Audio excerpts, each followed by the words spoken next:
Andrea Donnelly. I'm the head of school at Hollymount in Worcester. Thank you very much for having us this evening, the chance to talk to you. I've been at this school coming up for 23 years now.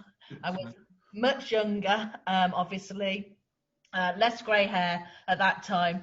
And I've basically worked my way up from class teacher to subject leader to deputy head, and I took up the headship in September. And as you can imagine, I've seen many changes along the way, some good, some bad, but it's been wonderful working at the school all this time. Continues to be a great opportunity with supportive families and very inspiring teachers. So the school itself was built in 1935. It was built as part of a large council estate to rehouse families from the slum housing next to the river in Worcester, out about 1.5 miles from the city centre. We've got approximately 400 pupils on roll. We take them at 2 until they're 11. And traditionally, we've served generations of families who've stayed in quite a small geographical area, directly about 1/2 mile radius from the school. The area is one of urban adversity, basically. So the ACORN rating is that of urban adversity.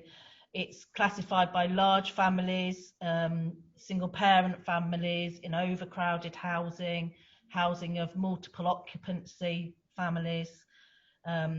We have double the rates of national unemployment, high levels of obesity, alcohol and substance abuse, and mental health problems. 70% of the pupils here come from the 3 most deprived neighbourhoods in the classifications, with 36% living in the most deprived classification that there is. 1/4 of the pupils are eligible for free school meals, with almost 1/2 eligible for pupil premium.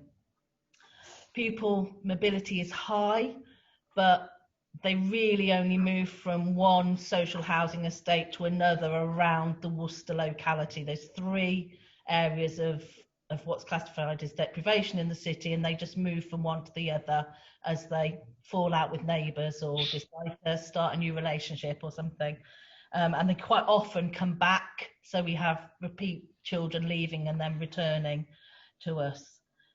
But over the time I've been here, and certainly over the last 15 years, it used to be the majority white British working or non-working class families, as I said, generationally living in this estate. But over the last 15 years, we've seen influx, immigration from Eastern Europe.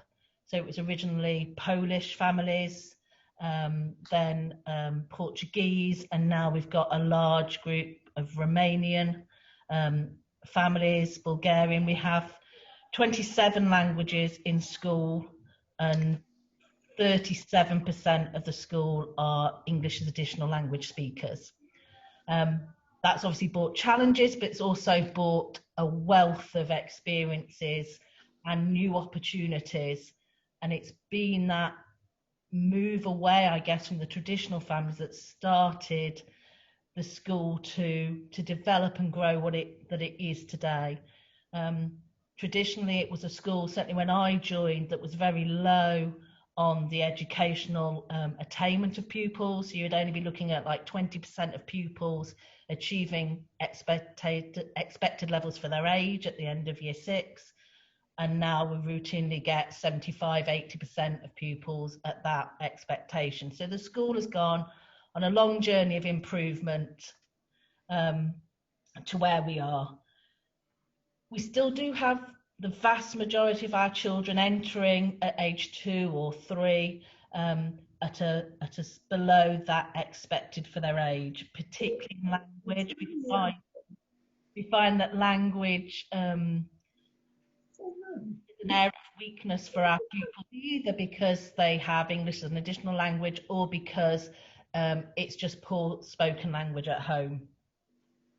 Many of them have little or no life experiences beyond their immediate locality. So, for example, a few years ago, we decided to have our end of year school celebration in Worcester Cathedral. Anyone who knows Worcester knows that the cathedral's typical of all cathedrals. It's huge and it dominates the landscape. And yet families were asking, where is it? So a mile and a half away, they didn't know where the cathedral was. They literally go to the local supermarket and around the local estate, and that's about it. But we've made it our vision and our aspiration to widen experiences and have visits and visitors, obviously in a time when we were able to, in order to give them those wider experiences. I mentioned a little earlier that we're now part of a trust, the Black Pear Trust. The school, Hollymount School, after having quite a turbulent time in the early 2000s through a special measures journey, decided once we were strong and we were had good Ofsted reports that we wanted to set up our own multi-academy trust. And we did that. For a little while, we were a standalone school in that trust, but since we've grown to 3 schools, and we're hoping by the end of this academic year to be 5 schools. Our Black Pear Trust motto or vision is growing excellent learning communities together, and we're very much of that community school feel, that everything we do is for our children and with our families, and that we grow by doing things together. Our aim is for the school to be the hub of the community, a place to be valued for education, and to provide opportunities for all our pupils and for all our families. The school motto is inspiring success. We want to develop a curriculum that will equip the children for successful futures, but also develop their ambitions and to look beyond what traditionally has been available to them.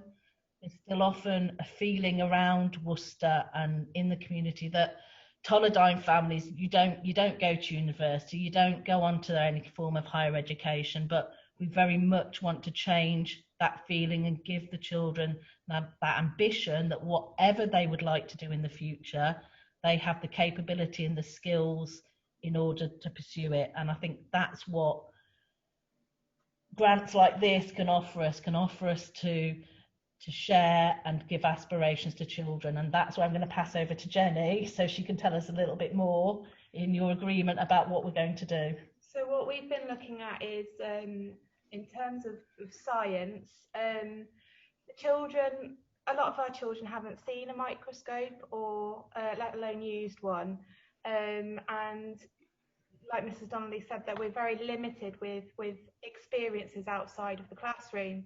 So what we wanted to do was have an opportunity to be able to create a space where children can have a bit more hands-on experience with science, but also an opportunity for them to bring their parents in, or their grandparents, their aunts, their uncles, families in, the community in, to experience what a microscope's like as well.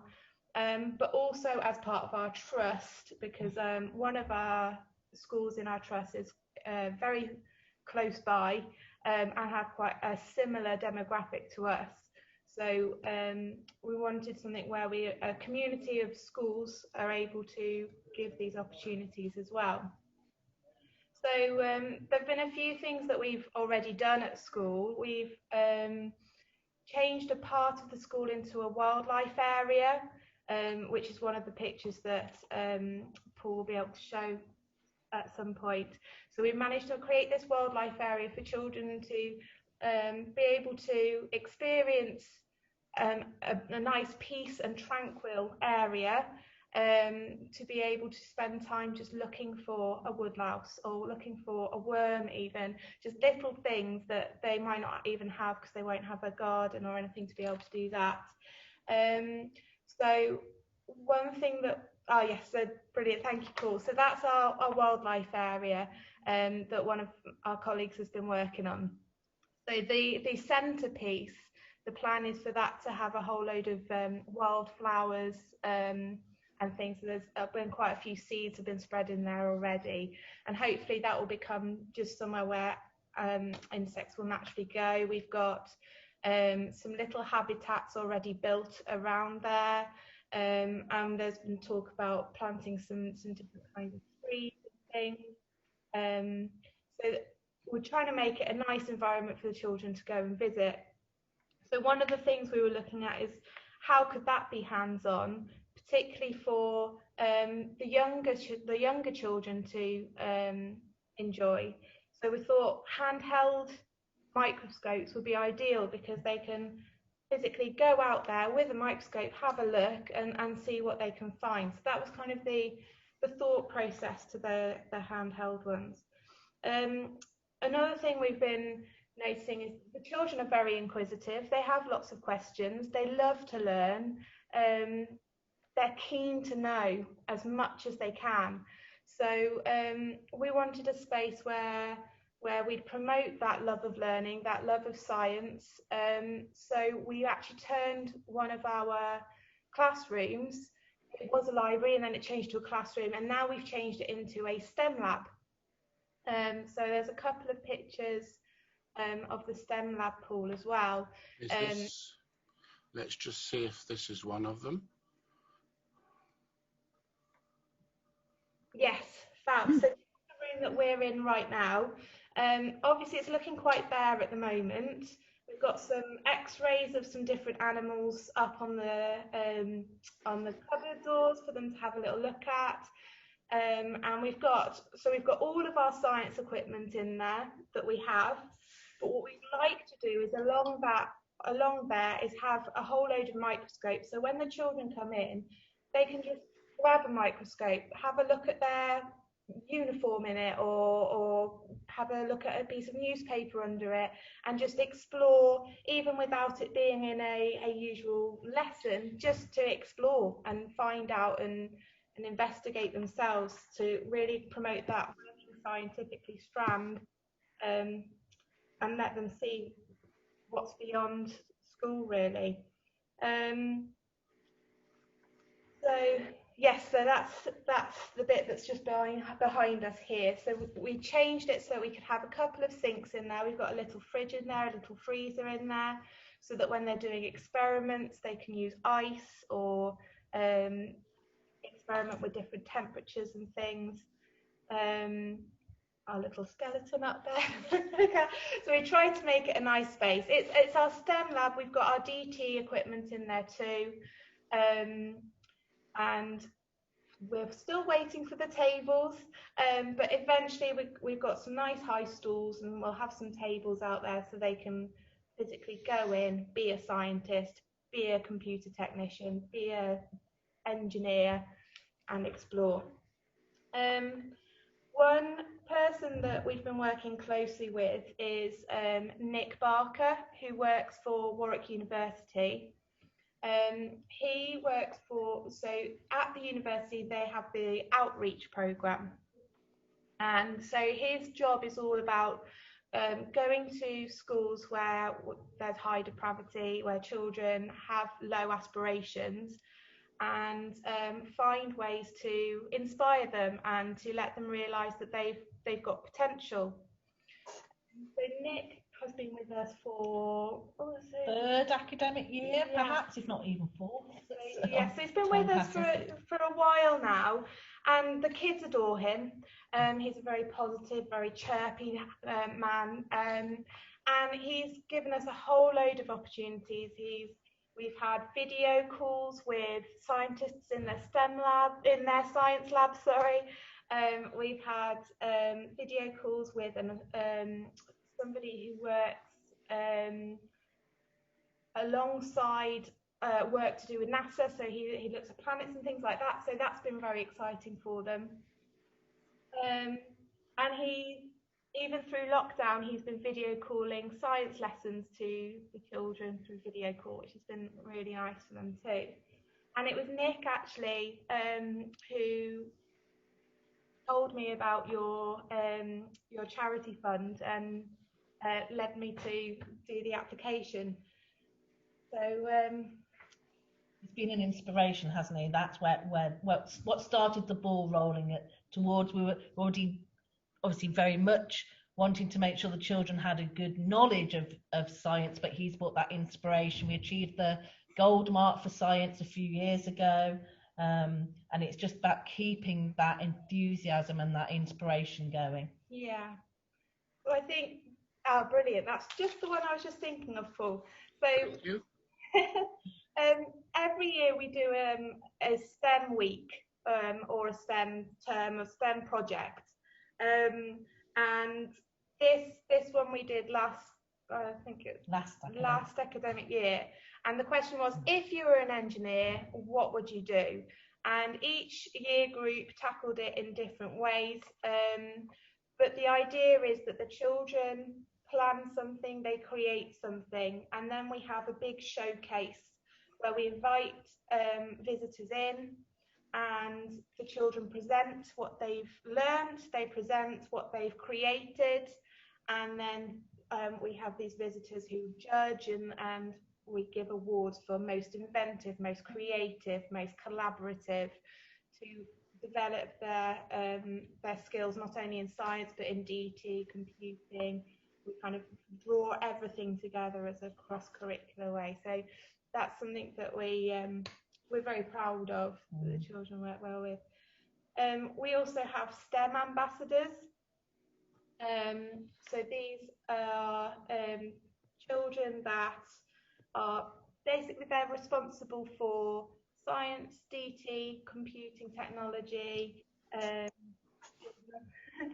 We have a couple of each year group, and this is a work in progress, because this was what we did right at the beginning in the hope that we'd start building up and changing it, and then obviously lockdown happened. So what they'll do is they'll be in charge of making sure that the equipment is looked after, looking at if things need to change. They might deliver little lessons themselves to younger children, or greet visitors that come in and things like that. So that's their job, alongside the growth mindset ambassadors. So. What is exciting though, with lockdown, a lot of these children won't have seen this lab, but certainly won't see it in its present state. Yeah. We want to capture that enthusiasm when they come back, and get it used and get it in practice. Yeah. So I think the only other photos that I gave you, Paul, were photos of the school. Just coming up now. This is the entrance, I think. Yeah. Yep, so that is the current entrance. You can see on the right hand side there the little bit of history with junior school. We were in times past, even before my time, in infant school and a junior school, and they were merged together. But with the new entrance and the Hollymount sign on the top, there is going to be a further new entrance. We are doing building work currently, so we've been in a great time of change over lockdown. But yes, that is the entrance to school. I've got some more for you.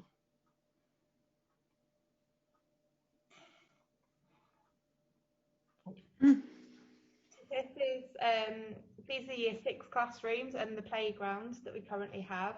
The marquee. The marquee, all schools in Worcestershire have been gifted a marquee to support the COVID response. We've only had it a week or so now. The wind has done a good job in the last couple of days to try to take it away, but it is still there.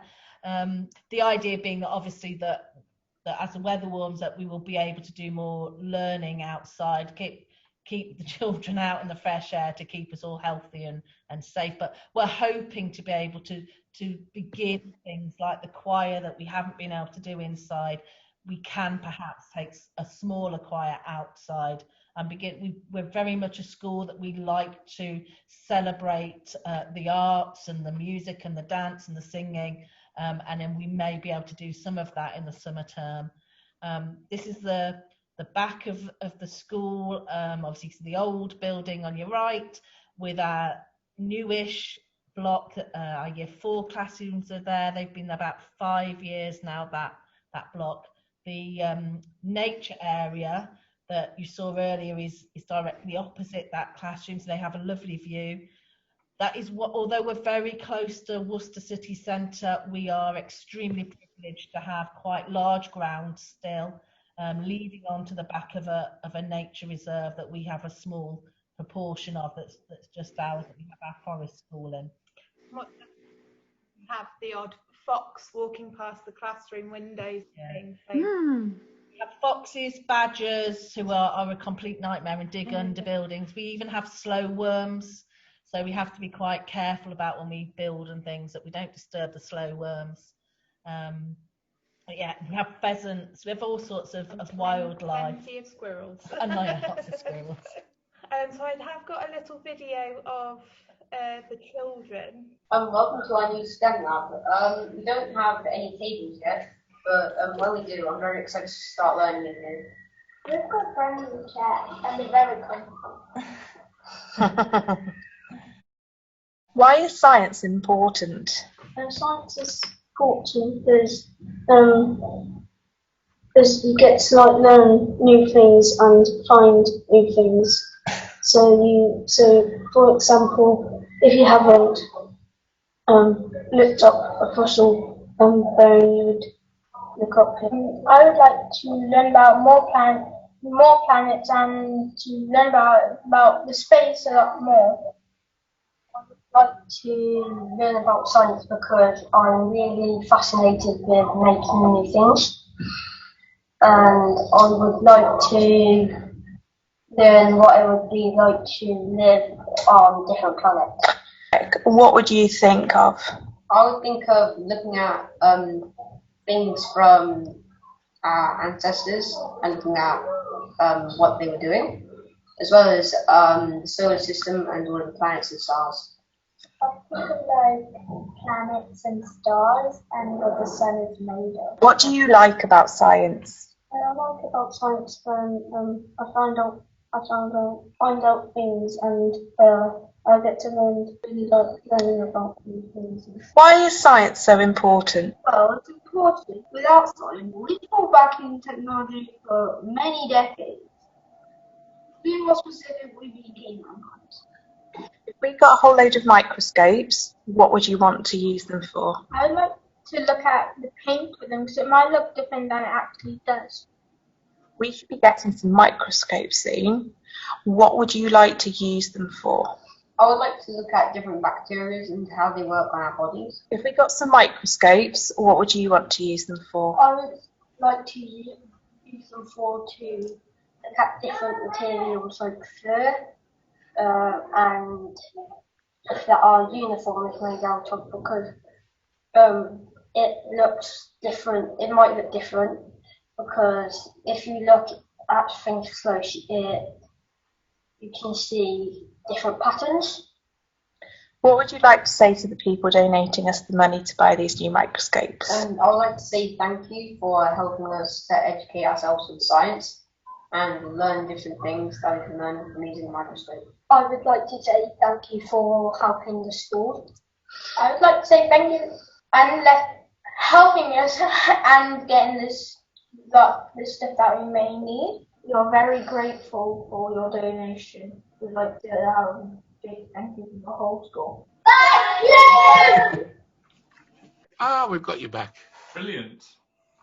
So, obviously, I mean, you can tell that I didn't really prep them in things to say, but they are very excited about the prospect of having microscopes, and hopefully it will broaden their understanding of science and also their vocabulary of science. I didn't realise quite how many times stuff and things were said to Hollymount. But yes, we'd certainly like to get to using their subject-specific vocabulary a little bit better. It's very nice for us to be able to see the before they've actually got the equipment, because subsequently when they've been using it and the confidence that they're hopefully going to get, we'll get a different perspective when we see them the next time round. So. I agree. They probably still have been looking at stuff though, having said that. Yes, definitely. Stuff with a name. I think, Lee, you can do the formalities, I think. Well, most certainly. I mean, it's such a pleasure. I mean, I know once upon a time it was so lovely to be able to go to assemblies and get the enthusiasm of virtually an entire school. But you've certainly done a lovely job today, and thank you very much indeed. And it'll be tremendous to see the update when you report back to us and show us what you've done with the kit, which hopefully, as Paul says, will instill confidence. I have to say, although I'm a Midlander myself, I think, and quite incorrectly, of course, I've always seen Worcester as quite a sort of upmarket, well-heeled place, and clearly not all of it is exactly as my perception was. So thank you for that as well. There are so many cities, and I think, you know, people only ever really think about the sort of Liverpools and Manchesters and Londons and Birminghams and that sort of thing, and they don't really, I don't suppose anybody, if you ask them, would even think that there was the kind of inequality, I think is the fair way of describing it, that you clearly have on the edge of Worcester. But it's lovely to see that you have so much space, though. You're very fortunate from that point of view, because so many of the inner city schools, of course, don't have that, or it's all been taken away from them. So hopefully you can use that to good works. But thank you very much for working with Paul and putting this together. I think you've supplied me with your bank account information and stuff. So it means that I'm able to organise a transfer, which we'll be delighted to do. And then hopefully we can see the stuff in action. Exactly. And I hope actually, and I often, many of my colleagues have heard me say this before, but I hope it's the beginning of a relationship. You know, you found us through Warwick University. Your STEM ambassador will have known a lady called Gaynor Sharp. I don't know whether you've met Gaynor Sharp in Coventry. And she and I have worked on Glaston Society for too many years now, lots of years. But it's just going from strength to strength. So it's lovely. You're about I think you're the second school in Worcestershire that we've actually worked with, and we are hoping that the reach of Glaston Society will get further and further. So spread the word. If you have colleagues in the city or in your area and so on, please do tell them, because we're very keen to spread the word ourselves and maybe help people understand a little bit about what livery companies do in the City of London. Which again is probably you weren't really, well, you were a bit surprised to even think that somebody in London would actually want to give money to somebody on the edge of Worcester. It was very interesting, because I explained to Jenny about liveries yesterday and she looked at me completely blank. Well, you mean the normal reaction, Paul. Yes. I gave her lots of homework to do to update herself, and advised her that there might be a few other livery companies that would be willing to give them some money too. Yeah, who have got a lot more money than we have. So yes, there's the tip, folks. So anyway, spread the word. Thank you so much for putting together. It's just a delight to see the children doing what they do, and quite frankly, not prompting them produces the very best responses as far as I'm concerned. And it's genuine. Yeah, it is completely genuine. It's completely unrehearsed, and whilst that gets a bit scarier when you become an adult, of course, at their age, they don't have to worry about that kind of stuff at the moment. So, a delight. Master, you may want to say something too. Forgive me. Yes, indeed. I would like, first of all, to thank Andrea for a very clear, concise and lucid explanation of the history of the school and its current status and all that. It was really clear. It was brilliant. And thank you to Jenny for such enthusiasm for progressing science teaching to these children. It's fascinating that it's a school in a really deprived area and has lots of disadvantages, but clearly you have pulled yourselves up by your bootstraps and forming, I'm sorry I call it the Black Power Trust, not the Black Pear Trust. Power? Master, surely not. I misheard. But I think that was a great achievement and has clearly helped you progress further. I was very impressed by the performance of the young children and their smartness as well, and their sort of confidence. It was wonderful. You are clearly a school that's going places, and it's a privilege for us as a glass sellers to be in some small way associated with you. So I congratulate you on bringing things to this stage today, and I wish you every success, and I hope the microscopes survive and don't get thrown about too much. I'm sure they won't. And we look forward immensely to hearing more about how your STEM teaching and the room progress. Thank you so much. Thank you. Thank you very much. Well, I think that's about it. Has anybody got any questions that they'd like to put? Jenny. Oh, yeah, Jenny. From one Jenny to another Jenny, this Jenny is a lot older than the other Jenny, but I'd like to say that I was very impressed that you're going to try and get parents and grandparents involved, because I think that will make a huge difference to the whole enthusiasm for the children to show their parents and grandparents what they're doing at school. And do you get many parent governors? You know, is it easy for you to get parent governors in the area? Having been a governor of a nursery school, I can sympathise that it was always difficult. It continues to be difficult. Yeah. We do have two parent governors currently in one vacancy. One of those parents is a member of the school staff, so that's slightly. We're forever asking for parent governors, but obviously, I think as governing bodies have had more and more responsibility and accountability, it makes it increasingly difficult. Really but bringing them in to show them what's going on in the school might encourage people to become a governor. Yes. You never know your luck. We run what's called Inspire workshops. The school traditionally found it very difficult to get parents into school. A lot of them didn't have good memories of their own school days. Some of them who I actually taught when I was younger, but if you involve the children, they will come in. They want their children to do well. They want them to have better opportunities than they have had. So in our Inspire workshops, with the children leading the learning, the parents will come in. You'll get them in. You'll get them calling in, I'm sure.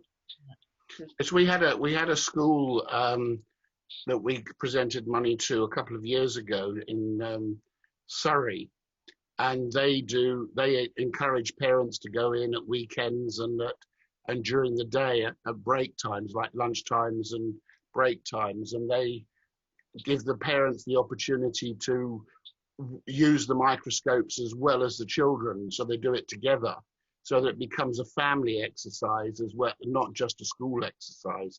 So it engages the parents to actually start learning about things at the same time and encourage the children. In fact, he was so animated that as a result of the microscopes, apparently a lot of the children at that particular Christmas had got microscopes on their Christmas lists instead of the usual mobile phones and Xboxes and whatever else that youngsters ask for these days. Yeah. They were so inspired. Yes. Can you imagine that happening? May I mention something, Clark? In John Horn's year, the glass sellers actually visited Worcester. And my memory is that Worcester has its own guild system, or had it, many years ago. So there is a connection there. And of course, the glass cellars at one time included Chinamen, which meant purveyors of China. And Worcester, of course, is famous for China. So not science, but maybe a historical connection. Our beautiful Guildhall that a lot of children have visited. We often get invited by the Mayor of Worcester to go and visit and have the tour down to the cells and the things underneath. But no, yes, it's... I think there still are guilds in Worcester. There certainly are in Coventry. Yeah. The livery movement is nationwide. It's not just confined to the City of London. And there might be some charitable guilds that you've got in Worcester that you're not become aware of. Might be worth having a little sort of dig and see. Weavers, Walkers and Clothiers Company is the only guild now remaining incorporated of all the Worcester city companies. Weavers? Weavers, Walkers and Clothiers Company. Ah. There's some homework for you, Jenny. There you are, ladies. I've just Googled it, so I don't think I'm smart. I'm not. Well, I think on that happy note, ladies and gentlemen, we will probably say goodbye. Most definitely. Oh, sorry, sorry, Bill. Oh, hang on. Whoa. Another normal question. Andrea, can you say how forming the trust and becoming part of it has benefited you, and how has it affected your relations with the local council? So the reason why we formed the trust, if we're honest, is to get rid of a historical reputation. So as I mentioned, the school had been in quite a checkered history of not particularly doing well academically for its pupils. It was called Gorse Hill, which is the actual geographical area where it's situated. And people from Worcester either didn't know where we were because they don't come up this part of town at all, or it had a very poor reputation. So once we had the opportunity at that time to build a trust, we took the opportunity to change its name to Hollymount, which is the road that we're on, to Hollymount School. We changed the uniform to give the children a sense of pride in their school. We often go out and people think we're a private school, and we're not trying to be what we're not, but we just want to show that our children deserve as good as anybody else. The first lot of uniform we gave to families was all free. The trust paid for it. And it certainly has changed its reputation, not only within the local community, but wider Worcester and Worcestershire.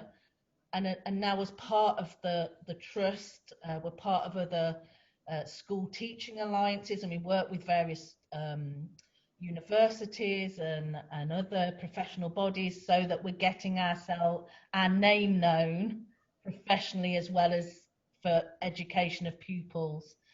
In terms of the local authority, I think, to be honest, we could see what was going to happen in the local authority, and Worcester Education Local Authority has pretty much disbanded. There aren't many maintained schools left.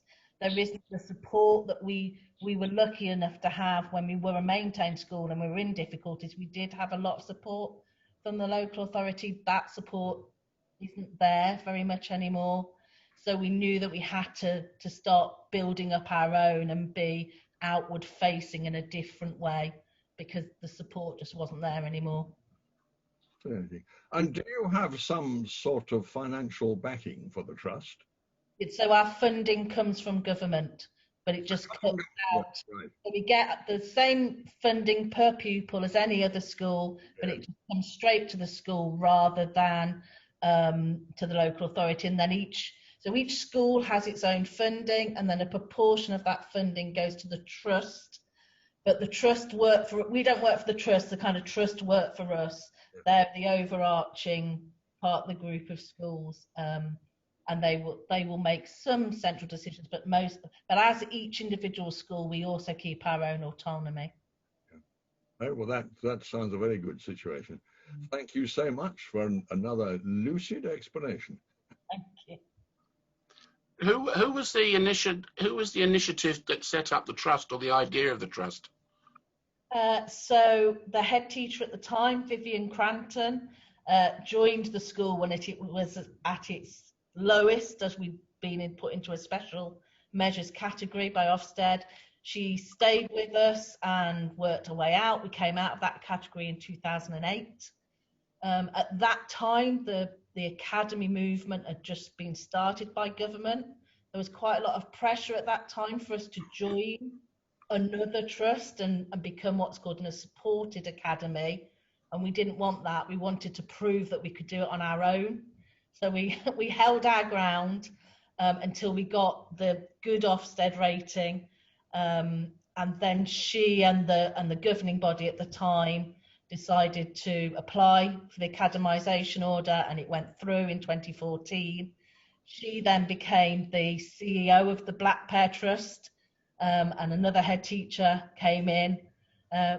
Vivian Cranton actually retired last summer, but the head teacher of Hollymount, last head teacher, Emma Pritchard, is now the CEO of the Black Pear Trust. So we've kind of grown our own. You seem to have a very, very good and strong supportive staff that actually believe in the whole concept of what you're doing. Yeah, we do, and we very much believe in growing our own staff. So we take in teachers and we train them here, or we take them very young. Like Jenny had worked at another school before, but you were still relatively young when you joined. You're still young now, bless you. But and people tend to stay. Okay, we're in a challenging area. The families have a lot of challenges, but our pupils are enthusiastic. They're polite. They're grateful for what you do. They want to learn, and they want. It makes you want to stay for them, doesn't it? Yeah. Well, I have to say that inspiration of them wanting to learn has to come from you and your colleagues, because if you haven't got that enthusiasm, they won't pick it up. And testament to you, and congratulations. You seem to be heading in the right direction, and I know the company is absolutely delighted to be able to support you in the way that we are. Thank you. Like I said, all of us, we're so very grateful. Thank you. Hopefully we'll be able to come and say hello to you in person at some point in time. That would be nice. Yes, lovely. Yeah. Okay, ladies and gentlemen, I think any other questions? Last calls? It's one. Yes. Paul? Yes. I was going to ask Andrea how she overcomes the language problem, and if they have to have special linguists within the school. We do have some dual speaking teaching assistants and teachers, but to be honest, if they join us young, if they join us under the age of 7, they tend to just naturally pick it up. Within 6 months, they're conversational, and within 2 years, sometimes you spoken English, they're fairly fluent. Their written language tends to lag behind a little, but on the whole, they do very well. If they arrive to us, as they often do, age 8, 9, 10, 11, then we do employ a part-time teacher. She is responsible for. She doesn't have the children for the entire day, but she takes them out for an hour and maybe 2 hours, and we'll teach them the basics of English alongside what they're actually doing in the classroom, but we'll make sure that she's a go-to point for them. She's not a multilingual. She does generally only speak English herself, but she's got the skills of using the visual prompts and breaking down the learning into such small steps that they do well with her. And then they also have the experience of being with their peers in their classroom as well. That sounds tremendous. That really does. Yes, thank you. Thank you. All right, ladies and gentlemen. Any more for any more? That's it. I think we will say goodbye to you and hope when you've got the money, everything will run out as it should, and we look forward to engaging with you again in a few months' time. Wonderful. Thank you. Thank you, ladies. Thanks, everybody. Thank you ever so much Bye. for joining us. Bye.